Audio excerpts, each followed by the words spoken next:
सुंदर रतन बाड़ू तोहरो न जोड़बा सुंदर रतन बाड़ू तोहरो न जोड़बा कहले लइका समान के जोड़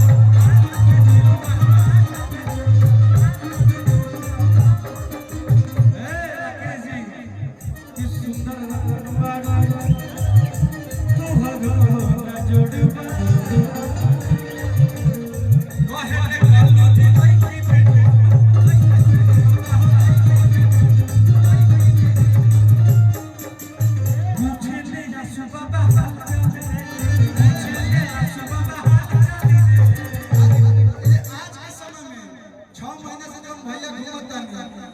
पूछ ले मुझी के हाल चाल अरे किया बाबा पूछ ले हाल चाल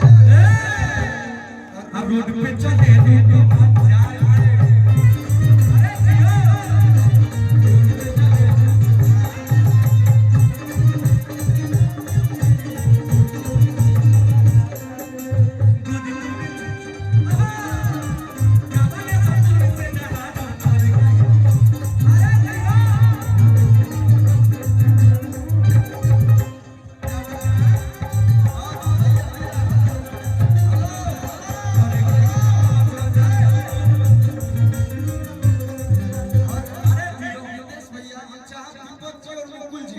आप लोग जल्दी से आइए। रितेश भैया आपको सम्मान करेंगे और एक गाना गाई कहे कि हमके परमिशन के थोड़ा सा इशू बा, नियम कानून के लेके चले के पड़ेगा भैया, नहीं तो अगला बार हां बाबा के बाद जिले बारी लास्ट में समापन होइले हो।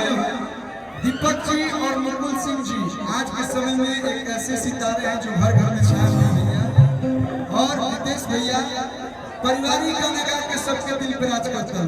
तो हम चाहते हैं रितेश भैया के हाथों सम्मान और मोमेंटो हमने दोनों भाई के मिलो तरफ से कंप्लेन भाई को बहुत लेट ले रहा। अच्छा चलिए तो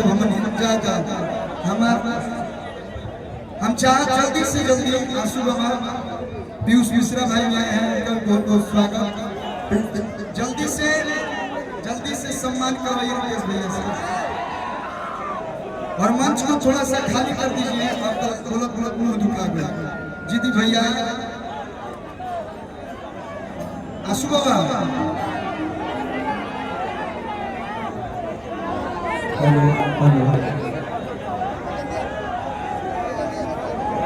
अच्छा भैया ये लोग के घर हम दे दें।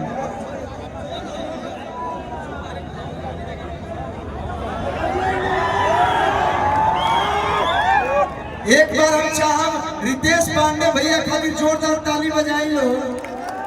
और एक चीज और बता दी, सब लोग बहुत दूर दूर से आए हैं लेकिन हमारे रितेश भैया कुछ ज्यादा दूर से आए हैं।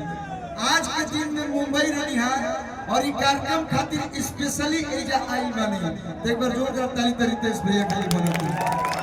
और जितना कलाकार एजा आई बने रोवा लोग के प्रेम में आई बने और रोवा लोग के प्रेम बरसत रहो हर साल।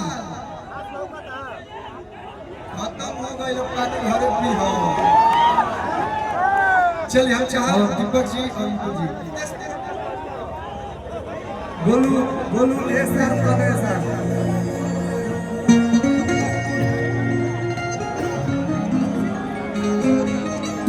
और आदरणीय कल्लू बाबा रितेश भैया के दिल से आभार। अभी लोग सबके आशीर्वाद में आपसे तमाम गाना वायरल चलता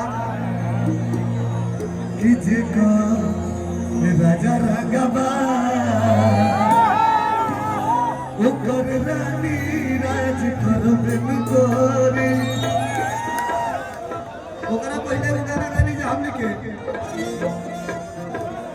कि बिना पियले नासा करे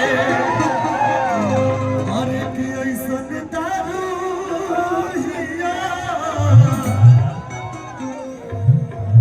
कि बिना पियले